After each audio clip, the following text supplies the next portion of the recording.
अस्सलाम वालेकुम। ये है एक स्टेपर मोटर और ये 2.3 इंच बाई 2.3 इंच की फेस प्लेट वाली है।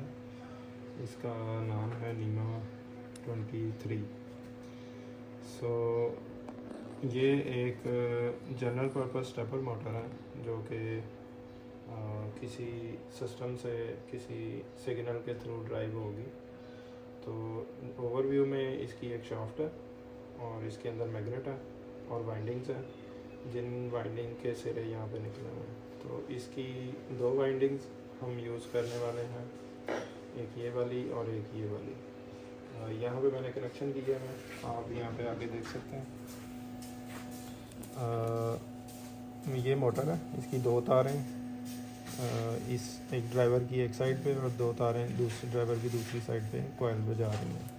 यहाँ पे इसकी वाइंडिंग भी सारी वाइंडिंग के सिंबल बने हुए हैं और ड्राइवर को सिग्नल आ रहे हैं इस आर्डिनो से, और इस आर्डिनो में ये वाला कोड अपलोडेड है एलईडी ब्लिंक का, और ये 1 मिलीसेकंड के हिसाब से पल्सेस भेज रहा है इस ड्राइवर को। तो प्रोग्रामिंग बहुत ही सादा है। 1 मिलीसेकंड की पल्स आ रही है और वो पल्स इसको ड्राइवर को जाती है। ड्राइवर को जैसे ही 1 मिलीसेकंड की पल्स मिलती है तो ये एक स्टेप मोटर को आगे मूव करता है। अगर हम इसकी स्पीड कम करना चाहें तो यहाँ पे जो पल्स का टाइम है वो इंक्रीज़ कर देते हैं, मिसाल के तौर पे 10 मिलीसेकंड कर देते हैं और इसको अपलोड कर देते हैं।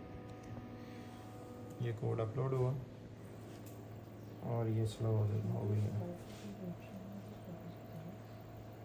सो स्टेपर मोटर जो होती है बेसिकली ये करंट ड्रिवन प्रोडक्ट होती है, मतलब इसमें इसकी वाइंडिंग में से आपने करंट गुजारना होता है। तो जितना ज़्यादा करंट गुजारेंगे उतना ज़्यादा ये टॉर्क देती है, आपको पावर देती है। और ये करंट की जो सेटिंग है जनरली ड्राइवर्स के अंदर दी होती है, जैसा कि इस ड्राइवर के अंदर दी हुई है। मैं आपको दिखा देता हूँ।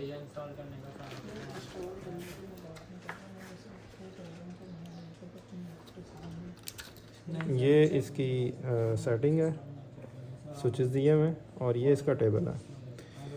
तो फ़र्ज़ कीजिए कि आपने 1 पल्स के ऊपर 1.8 डिग्री मूव करना है मोटर को, क्योंकि इसका स्टैंडर्ड जो स्टेप होता है 1.8 डिग्री का होता है। एक पल्स आने पे 1.8 डिग्री मूव करता है। तो उसके लिए आप S1, 2 और 3 को सारे के सारों को इन दोनों को ऑन करेंगे और इसको ऑफ़ करेंगे, तो एक पल्स पे एक स्टेप मूव करेगी। अच्छा, अगर आप इसको ऑन करते हैं, इसको ऑफ़ करते हैं और इसको ऑन करते हैं तो ये 400 स्टेप्स पे एक रोटेशन पूरी करेगी, मतलब कि हाफ स्टेप पे चली जाएगी। उसके बाद ये मज़ीद सेटिंग जो है उसके अकॉर्डिंगली 1/2, 2 और 4, 8, उसके बाद 1/4 या 8 या 16 या 32 की डिवीज़न के हिसाब से ये मूव करेगी। 32 का ये मतलब होगा कि 1.8 डिग्री डिवाइड बाय 32 मूव करेगी ये मतलब ये इतनी प्रिसाइजली मूव कर सकती है। उसके बाद इसी ड्राइवर के अंदर करंट की सेटिंग होती है। स्टेप के बाद करंट की सेटिंग ये है कि आप इन स्विचेस को एडजस्ट करेंगे, ऑन ऑफ़ करेंगे। ये ऑन ऑफ़ की सेटिंग दी होती है, इस साइड पे ऑन है और ऊपर ऑफ़ है। तो अगर आप तीनों को ऑन कर देते हैं ये 0.5 एम्पेयर पे ड्राइव होगी। इसी तरीके से इन स्विचेस की पोजीशन को चेंज करते जाएंगे तो ये 3.5 से 4 एम्पेयर तक वर्क करेगी। मतलब अगर आपने 4 एम्पेयर की सेटिंग करनी तो सारे स्विचेस को ऑफ़ कर दें। उससे ये होगा कि ये ड्राइवर पावर सप्लाई से जो वोल्टेज आ रहे हैं उनको इस तरीके से मोटर को एडजस्ट करके देगा, मतलब वोल्टेज को कम या ज़्यादा करके उस वोल्टेज तक एडजस्ट करेगा जहाँ पे 3.5 एम्पेयर या 4 एम्पेयर गुजर रहे हैं जो आपने सेटिंग की हुई है। अगर आप कम करंट की सेटिंग कर देते हैं तो ये वोल्टेज को कम कर देता है स्टेपर मोटर को, तो जिस वजह से इसका करंट जो है ना वो कम हो जाता। अच्छा, इसको वापस कनेक्ट कर देते हैं।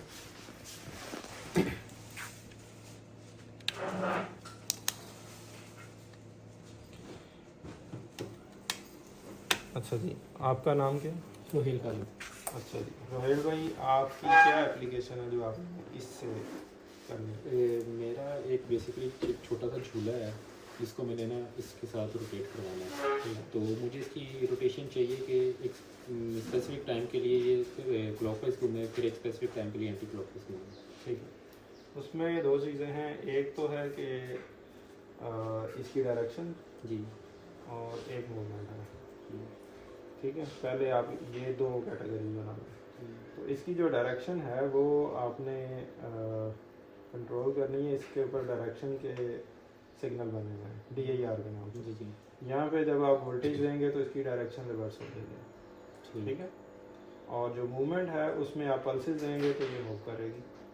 ठीक है, तो अगर आप क्लॉकवाइज घुमाना चाह रहे हैं और इसको ऊपर डायरेक्शन को आप बंद कर दें और क्लॉकवाइज पल्सेस दे दें, जितनी पल्सें आप देंगे उतने स्टेप ये आगे मूव कर जाएगी। ठीक जब आप प्रैक्टिकल एप्लीकेशन की बात करते हैं तो जिस जगह पे आप इसको लगाएंगे वहाँ पे आपको कितनी मूवमेंट चाहिए वो आपको लर्न करनी पड़ेगी, या आपका सॉफ्टवेयर इस तरह से बना होना चाहिए कि वो उसको लर्न करें और उसको याद कर लें। तो मिसाल के तौर पे आप झूले में लगाते हैं और वहाँ पे आपने मूवमेंट देनी है, तो आप कितनी मूवमेंट देंगे? 45 डिग्री की मूवमेंट देंगे।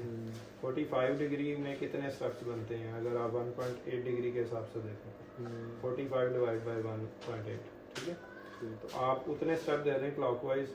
ठीक है, उसके बाद आप उतने स्टेप वापस आएंगे न्यूट्रल करने के लिए और उतने ही स्टेप आगे जाएंगे दूसरी डायरेक्शन में। ठीक है, तो ये मैथमेटिकली कैलकुलेशन इस तरीके से है, और आप इसको फीडबैक मैकेनिज्म से भी डिज़ाइन कर सकते हैं कि यहाँ तक मतलब लिमिट स्विच लगा के वो रीड करके उतनी देर तक पल्सें देते जाएं जहाँ तक लिमिट स्विच लगा हो। तो अगर आपने स्पीड तेज़ करनी है तो आप इसकी पल्सेस जो है ना वो तेज़ी से देते जाएंगे, तो ये तेज़ी से मूव करता जाएगा।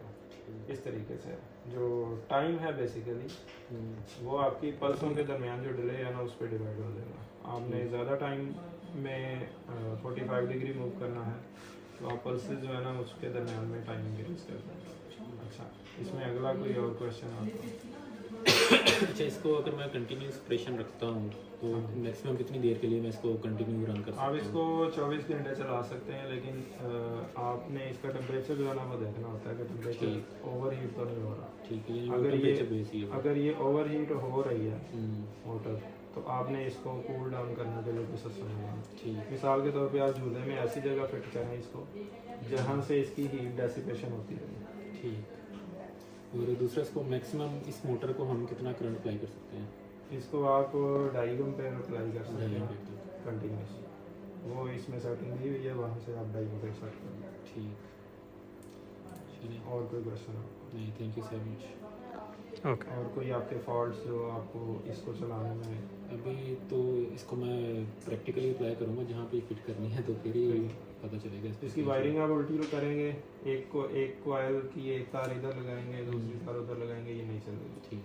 आप इसको बहुत ज़्यादा पल्सेस देंगे फिर भी नहीं चलेगी। इनकी स्टेपर मोटर की मैक्सिमम स्पीड जो है ना वो 1500 RPM तक, एक जनरल फार्मूला 1500 RPM तक होती है। तो अगर आप बहुत तेज़ी से पल्सेस देते हैं, आप चाह रहे हैं कि आप 5000 RPM पे इसको चलाएं और पल्सेस दें, तो ये मोटर जो है ना वो वाइब्रेट ही करेगी, चलेगी नहीं। ठीक है, दूसरा अगर आप बहुत कम करंट देंगे उससे भी नहीं ये मूव होगी, बहुत कम वोल्टेज देंगे उससे भी नहीं ये मूव होगी। ठीक है, आप इसका जो टॉर्क है वो इसके करंट पे डिपेंड कर रहा है। तो आप इसको पकड़ के देखेंगे आपको सुटेबल टॉर्क लग रहा है। जी, अभी तो काफ़ी है, लेकिन ऑब्वियसली जब आप इस पर कोई गियर फिट करेंगे तो इसका टॉर्क कम हो जाएगा, फिर आप इसका करंट जो है ना वो इंक्रीज करेंगे। और कोई क्वेश्चन? नहीं, थैंक यू सो मच चलो अभी के लिए।